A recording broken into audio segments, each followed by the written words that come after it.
today's video, we are taking a look at the most common mistakes people make while they are lunging their horse. The problem I usually see people do in the beginning is that they will let their horse kind of drag them all over the place and not pay attention to where they are planting their feet. So even though their horse is going around them, the horse is still pulling on the lead rope to get the person in the direction or the area that the horse wants to go. So it's really important that you pick a pivot point and keep your feet there so that you can act like a consistent pillar of resistance to your horse, depending on where it is that he's trying to go.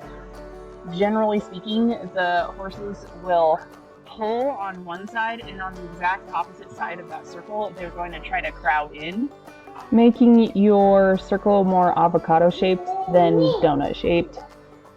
So you want to adjust your cues so that you are correcting those points as you go around the circle.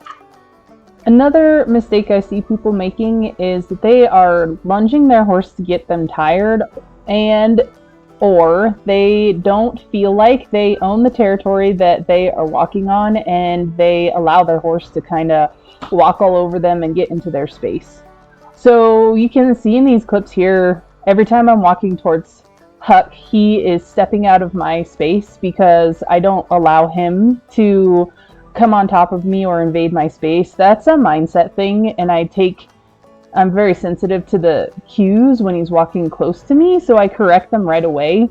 And then I'm also changing the direction and changing his gait a bunch, so it's keeping his mind engaged, and I'm going for getting his mind on me and paying attention rather than getting his body tired.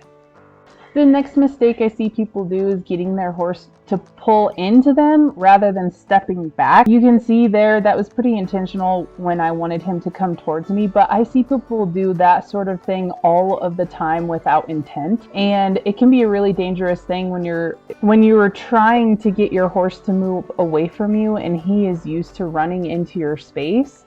So you need to be very thoughtful about the cues that you're giving your horse and watch their feet and make sure that they're moving away from you rather than having you pull them into you when you're cueing your horse to do something, whether that's a turn or transition and gait or to stop. Next is keeping your horse's attention or not keeping your horse's attention. You shouldn't just be a bump on a log while you're out there lunging your horse.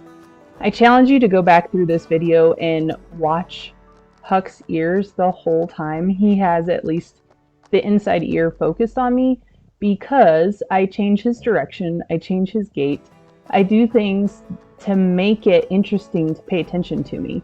And that's how it's always been when we lunge. So he knows that things are going to change. He needs to watch my body.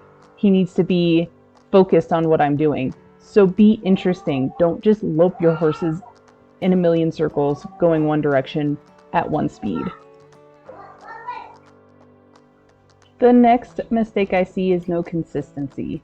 Your horses can get really wound up and hotter if what you're telling them isn't the same every time, and they have to keep guessing to try to figure out what the heck it is that you're saying to them.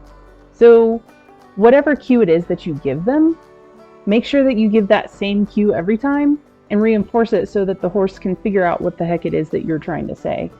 You can see at the end of this session with Huck, he's so relaxed. That's because he knows exactly what to expect from me and what I'm trying to tell him, because I've been very consistent with my cues. Next is readability. This kind of piggybacks off of the previous mistake that I saw of no consistency. Sometimes I see people lunging their horse and they are doing the same things every time, but it's really hard to tell what the heck it is that they're doing.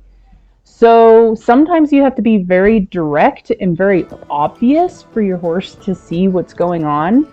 You can start lightly, or with like a less readable cue, but then follow it up with something that is very readable or very direct and dynamic so that they can start paying attention to the small things.